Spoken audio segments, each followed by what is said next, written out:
Shalom, selamat pagi Bapak Ibu, saudara-saudari yang dikasih Tuhan. Kita bertemu kembali, kita bersatu di dalam doa. Segala puji, hormat, dan syukur kami naikkan ke dalam tangan-Mu ya Tuhan.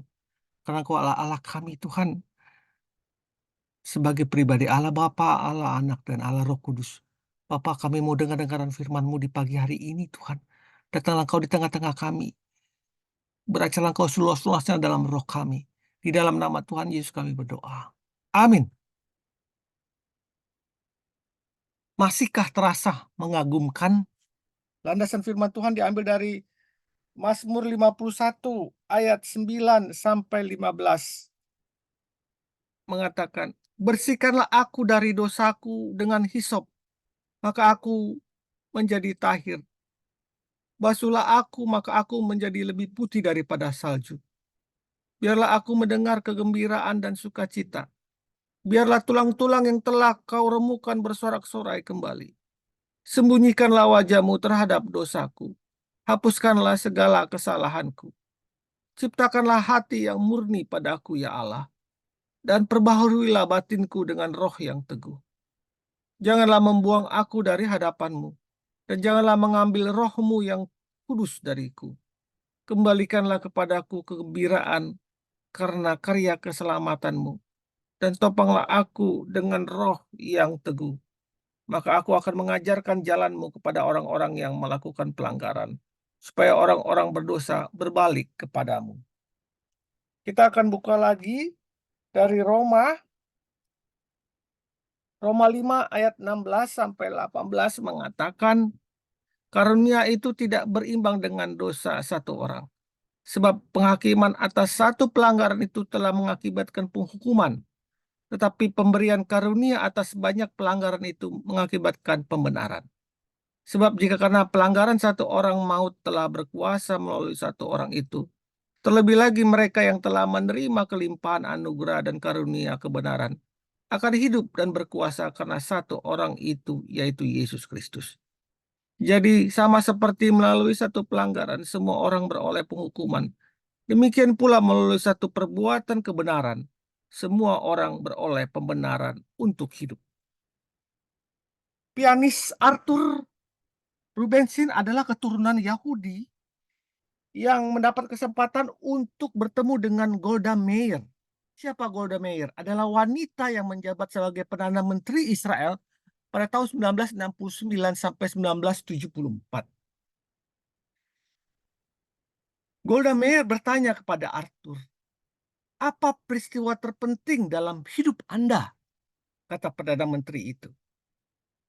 Lalu dijawab Arthur, "Hal yang terpenting dalam hidupku adalah ketika menerima Yesus Kristus masuk ke dalam hatiku. Sebab sejak itu hidupku berubah. Aku merasakan sukacita dan damai sejahtera yang luar biasa," jawab Arthur singkat.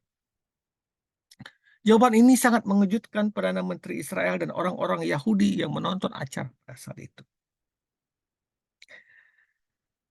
Kapan momen indah yang membuat jiwa Anda kagum dan selalu bersukacita, Bapak Ibu? Apakah waktu kita mengalami perjumpaan dengan Yesus Kristus? Saat menerima Yesus sebagai Tuhan dan Juru Selamat memang saat yang sangat berkesan. Dalam momen itu, kita memiliki cinta kasih yang membuat hati kita sangat menginginkan Yesus dalam hidup ini. Membuat kita dekat dengan Tuhan, tinggal dalam hadiratnya, dan selalu haus akan kebenaran firman-Nya. Hidup yang tadinya terasa sia-sia dan tidak jelas arahnya, kini menjadi lebih berarti. Karena hati kita dapat merasakan bahwa Yesus sendiri yang menunjukkan jalan. Yesus sendiri yang mengasihi kita, menguatkan kita. Kasih dan penerimaannya membuat kita mengerti bahwa hidup ini sungguh-sungguh berharga. Tuhan ingin kita terus-menerus mengalami pembaruan dalam hati dan pikiran kita. Tidak stop hanya sampai saat ini saja. Tuhan ingin kita terus mengagumkan Dia dan terus berproses dalam hidup kita. Dan akhirnya kita terus berbuah dan berbuah lagi. Mengapa banyak orang yang awalnya mencintai Yesus kemudian akhirnya stop dan suam-suam kuku? Karena mereka tidak menginginkan pertumbuhan. Karena mereka masih menginginkan keinginan daging itu terus melekat dalam hidupnya. Padahal Yesus mengatakan, "Akulah pokok anggur, engkaulah rantingnya." Jika ranting itu tidak berbuah, dia akan dipotong dan dibuang. Tetapi jika ranting itu berbuah, dia akan dibersihkan oleh Tuhan agar berbuah lebih banyak lagi. Bapak Ibu yang dikasih Tuhan, pertumbuhan iman dan karakter tidak terjadi secara otomatis. Pertumbuhan membutuhkan komitmen yang teguh, rela mau mematikan keinginan daging secara perlahan-lahan, secara proses. Yang paling kuat adalah membentuk seorang menjadi dewasa adalah komitmen, komitmen yang teguh untuk kita boleh mau berjalan di jalannya dan mau meninggalkan segala keinginan daging kita. Tuhan tidak separuh hati mengasihi dunia atau kedagingan. Tuhan bersungguh-sungguh mengasihi kita. Bahkan dia menjadi pribadi Roh Kudus untuk memultiply roh itu ke dalam setiap hati kita. Janganlah kita hanya separuh hati menginginkan atau mengasihi Tuhan dan separuh hati lagi mengasihi dunia atau kedagingan. Paulus menasihatkan kita agar dengan sepenuh hati menginginkan pertumbuhan iman dan karakter.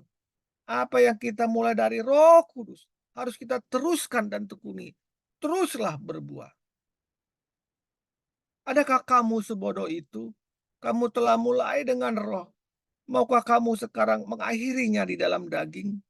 Sia-sialah semua yang telah kamu alami. Sebanyak itu, masa akan sia-sia? Galatia 3 ayat 3 sampai 4. Bapak Ibu dikasih Tuhan, apakah Anda masih hidup di dalam kekaguman akan Yesus?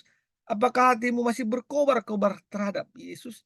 Jika tidak, terbaharuilah komitmen Anda. Datanglah kepadanya dengan sungguh-sungguh kembali dan mintalah Roh Kudus untuk memulihkan Anda. Mari kita bersatu dalam doa. Ya Tuhan, bangkitkanlah roh-Mu di dalam, sehingga setiap hari aku hidup dengan hati yang sepenuhnya mencintai-Mu, menyerahkan semua jalan kehidupan ini dan bergantung hanya ke dalam tangan, berserah dan percaya. Baharulah aku ya Tuhan dengan roh. Dalam nama Tuhan Yesus aku berdoa. Amin. Komitmen yang teguh untuk bertumbuh akan menghasilkan pertumbuhan yang pasti berbuah. Selamat pagi, selamat berkarya. Tuhan Yesus memberkati. Amin. Amin. Amin. Amin. Amin.